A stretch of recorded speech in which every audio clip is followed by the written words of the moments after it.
দেখুন আমি আজকে ধনেপাতা, কাঁচা লঙ্কা, কিছু সবজি, মুগ ডাল, ভাজা মুগ ডাল আর ডালিয়া নিয়েছি।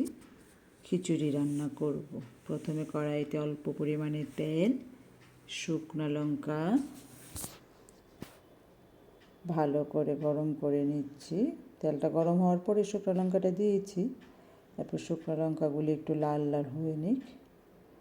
লাল হওয়ার পরে একটু পাঁচফোড়ন দিলাম, একটু জিরা আলাদা করে, একটু ধনে, মৌরি এগুলি দিলে ভালো লাগে আর কি। পাঁচফোড়নের সঙ্গে একটু বাড়িয়ে দিলাম আর কি। তারপরে একটু ভাজা ভাজা হয়ে গেলে একটু আদা দেবো ঘষে, আদাটা দিয়ে দিলাম। আদাটা একটু লাল লাল হয়ে আসলে একটু চিনি দেবো, সামান্য জাস্ট একটু চিনি দিই। আমি চিনিটা খুব ভালোবাসি নিরামিষ খাবারে, চিনিটা আমার খুব ফেভারিট, কিন্তু মাছের কোনো খাবারে আমার ভালো লাগে না চিনি। এখন এই ডালিয়াটা দিয়ে দিলাম। ডালিয়াটা দেওয়ার পরে ডালিয়াটা একটু নাড়াচাড়া করে মুগ ডালটা দিয়ে দেবো। একটু ডালিয়াটা নাড়াচাড়া করে নিচ্ছি। জাস্ট ডালিয়ার খিচুড়িটা খেয়ে দেখবেন, ভালো লাগে। আমার মেইন টার্গেটই হচ্ছে অল্প তেলে রান্না করা, কীভাবে রান্না করা যায়।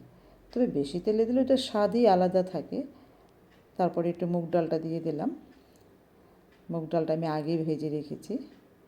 ভিডিওতে তো বেশিক্ষণ দেখানো যায় না, তাই অল্প আগে ডালটা ভেজে রেখেছি। একটু বেশি ডালটা বেশি লাল লাল করবেন না, হালকা একটু ভাজবেন। তারপর সবজিগুলি দিয়ে দিচ্ছি। সবজিগুলি আমি কড়া ভাজবো না, জাস্ট 2-3টা উল্টিয়ে তারপর গরম একটু মশলা দিয়ে গরম জল, আমি আগে থেকেই কেটলিতে গরম জল করে রেখেছিলাম। তো সবজিটা দিয়েছি। এখন একটু জিরা ধনে বাটাটা দেবো, নুন দিচ্ছি একটু পরিমাণে। আজকে কিন্তু চামচ ব্যবহার করেছি, অন্য 2 দিন চামচ ব্যবহার করিনি, আজকে চামচ ব্যবহার করেছি। এখন একটু হলুদ দিচ্ছি,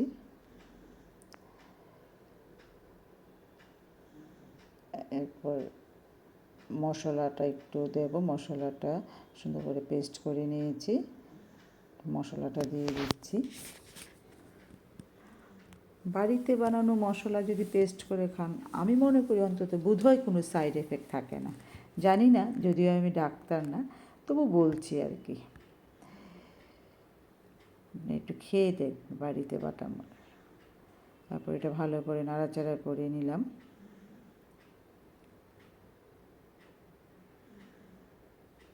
একটু ভাজা ভাজা হয়ে আসলে জল দিয়ে দিলাম। একটু লক্ষ্য রাখবেন, একটু জাস্ট হালকা ভাজবেন, বেশি ভাজবেন না। বেশি ভাজলে তরকারি, আমার কাছে সবজির স্বাদটা চলে যায় যেরকম।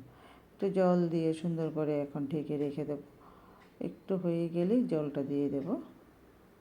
2-3বার উল্টিয়ে দিচ্ছি। এটা একটু হয়ে যাক। দেখুন কি সুন্দর লাগছে দেখতে, একদম সবুজ সবুজ ভাব, দেখতে খুব ভালো লাগে। সবজির খিচুড়ি সত্যিই স্বাদ। সিম, কুমড়, ফুলকপির ডাঁটাগুলি দিয়েছি।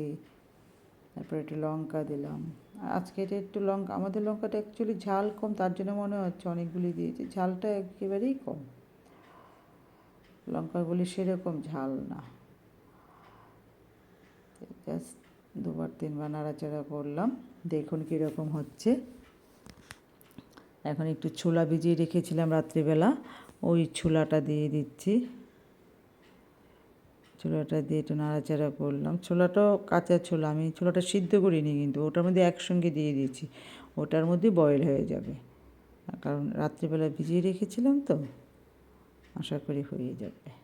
আর আমি এইভাবেই করি। একটু জল দিয়ে দিলাম, জলটা আগেই গরম করা ছিল।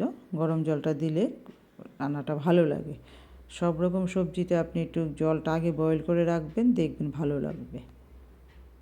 আমি জানি আপনারা মা, মাসি, বোনেরা সবাই জানে, তবুও বললাম আর কি। দেখুন কালারটা কি সুন্দর লাগছে, খুব সুন্দর কালার লাগছে। অ্যাকচুয়ালি আমার কাছে নিরামিষ আইটেমটাই খুব ভালো লাগে খেতে। এখন একটু ঢেকে দিলাম, ঢাকনাটা থাকুক। 15-20 মিনিট পরে আবার খুলে দিচ্ছি। দেখুন কালারটা কত সুন্দর এসছে।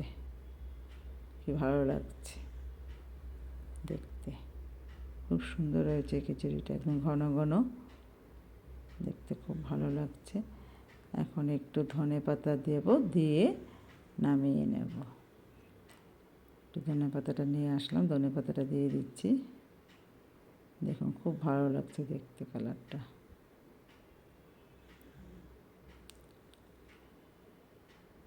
দেখুন কি সুন্দর হয়েছে।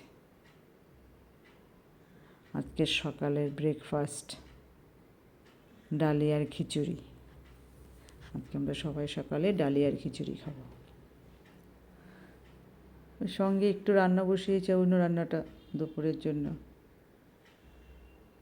পাস্তাটা নামিয়ে নিলাম, দেখুন প্লেটে নিয়ে নিলাম।